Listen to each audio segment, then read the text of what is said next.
के सामने खड़ा था। सनी के दोनों हाथ अपनी कमर पर थे।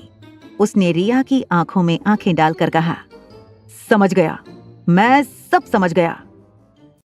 समझ गया, मैं सब समझ गया। क्या समझ गए? मैं सब समझ गया कि कब तुम गेम खेलते हो, चोरी छुपे घर से बाहर जाते हो और फिर टेरेस पर जाकर गेम खेलते हो। तुम अभी अंदर चलो, वो खड़ूस मिस मैरी आ चुकी हैं तुम्हें पढ़ाने। बहुत गुस्से में हैं, कब से तुम्हारा वेट कर रही हैं। अंदर जाते ही रिया को डाइनिंग टेबल पर सर पर हाथ रखी एक औरत दिखी। रिया को देखते ही वो गुस्से से चेयर पर से उठी और बेडरूम में चली गई। रिया ने सनी की ओर देखा। सनी खुद बहुत डर गया था। उसने धीरे से रिया के कानों के पास आकर कहा, तुम सिर्फ ये कह देना कि तुम्हें भैया ने नीचे बुलाया था, बाकी मैं संभाल लूंगा। ये कहते हुए सनी ने रिया को बेडरूम में छोड़ दिया और दरवाजा बंद कर लिया। मिस मैरी ने राइटिंग टेबल पर रखी रूलर उठा ली और रिया से कहा, बेवकूफ तो तुम हो ही, लेकिन अब बदतमीज भी हो गए। रोज रोज तुम्हें इस रूलर से पीटती हूँ ताकि तुम गलतियां ना करो, मगर तुम हो कि सुधरने का नाम ही नहीं लेते। ये बात सुनकर रिया को बहुत गुस्सा आया। तब बेडरूम का दरवाजा खुलने की आवाज आई। रिया ने पीछे मुड़कर देखा तो उसके सामने रोहित मारवा खड़ा था। रोहित मारवा को देखकर रिया का सारा गुस्सा गायब हो गया। Hi dad. रिया की ये मुस्कान देखकर रोहित सरप्राइज हो गया, क्योंकि आर्यन कभी इस तरह रोहित को ग्रीट नहीं करता था। रोहित ने मिस मैरी के हाथ में रूलर देखी। रोहित ने मिस मैरी से पूछा, टीचर मैरी, सब कुछ ठीक है ना? मिस्टर रोहित, मैं बहुत कोशिश कर रही हूँ, मगर आर्यन सुधरने का नाम ही नहीं लेता। ना होमवर्क करता है, ना मेरी कोई बात सुनता है। मैं आपसे कितनी बार कह चुकी हूँ कि आपका बेटा स्पेशल केस है, इसे स्पेशल स्कूल में डाल दीजिए।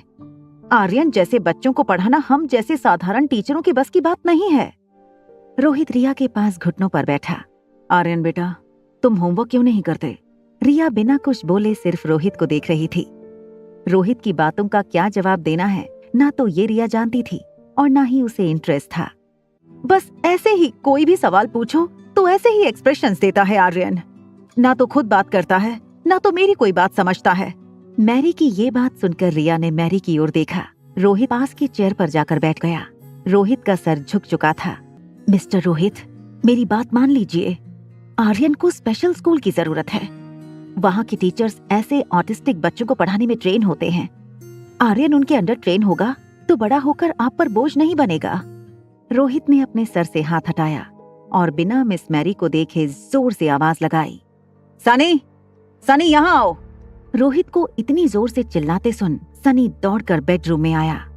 वो घबराकर रोहित से पूछने लगा, क्या हुआ भैया? सनी, एक काम करो, मिस मैरी को पूरे साल की फीस दे दो और उनसे कह देना कि अगर वो आर्यन को नहीं पढ़ा सकती तो हम किसी और को ढूंढ लेंगे।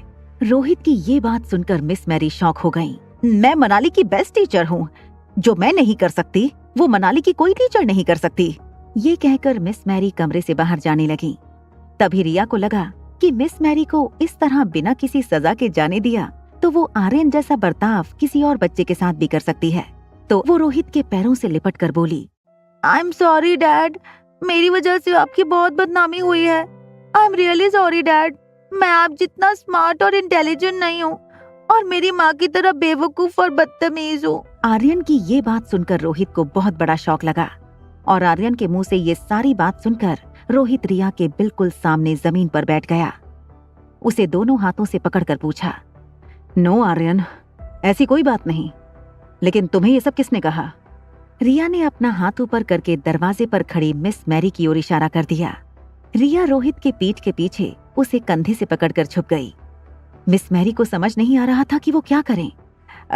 मिस्टर मारवा, आर्यन झूठ बोल रहा है। तभी रोहित के पीछे छुपी रिया ने अपना मुंह बाहर निकाला।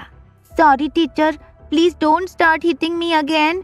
रोहित की आंखों में गुस्सा देखकर मिस मैरी घबराकर मेन डोर की ओर भागने लगी। मेन डोर के बाहर रोहित के गार्ड्स ने मिस मैरी को रोक लिया। रोहित ने रिया के माथे पर हाथ घुमाते हुए कहा, आर्यन बेटा, तुम थोड़ी देर खेलो, डैड अभी आते हैं। मिस मैरी को पता चल गया था कि अब बचने का कोई रास्ता नहीं था। रोहित मिस मैरी के पास आकर रुक गया और अपनी जेब से फोन निकालकर डायल करते हुए बोला, अभी आगे की पूछताछ आपसे पुलिस ही करेगी। आई विल मेक श्योर कि आप पर चाइल्ड हैरेसमेंट का ऐसा केस हो। ये सुनते ही मिस मैरी ने रोहित के पांव पकड़ लिए। रोते हुए सब कुछ कन्फेस करने लगी। I am sorry mister Rohit, मुझे माफ कर दीजिए। आपके अंकल मिस्टर किशोर मारवा ने मुझे पैसे दिए थे। रोहित ने गार्ड्स को इशारा किया कि वो मैरी को कमरे से ले जाएं। रोहित का गुस्सा गिल्ट में बदल गया।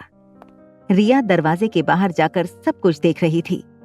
रोहित को वापस आता देख रिया दौड़कर रोहित के पास गई और रोहित ने रिया को उठा लिया। आई एम सॉरी बेटा, आज के बाद नो मोर ट्यूशन। आज के बाद तुम्हें मैं खुद पढ़ाऊंगा। ये सुनकर रिया की आंखें चौड़ी हो गईं। उसे लगा कि उसका सारा खेल उल्टा हो गया। Presidential suite 2402। वहां अनिका जब स्वीट में आई, उसने देखा कि उसकी बेटी आज बिल्कुल शांत और समझदार बिहेव कर रही थी। अनिका सोफे पर बैठकर ज्योति बुआ के ऑपरेशन के बारे में कुछ सोच रही थी। उसकी नजर सामने बैठे आर्यन पर पड़ी। उसने आर्यन को दोनों हाथों से पकड़ा और अपने नजदीक खींचा और उसे गले लगा लिया। अनिका के हक करते ही आर्यन को कब नींद आ गई उसे पता नहीं चला। अनिका ने नोटिस किया कि रिया नींद में है। चलो मम्मा को भी नींद आ रही है, let's have a bath and sleep. Anika Aryan को उठाकर बाथरूम में ले गई। अनिका ने बाथटब में पानी भरना शुरू किया। तभी आर्यन की नींद खुली और उसे इस बात का एहसास हुआ कि अगर अनिका ने उसे नहलाया तो अनिका को पता चल जाएगा कि वो रिया नहीं है और फिर उसके और रिया के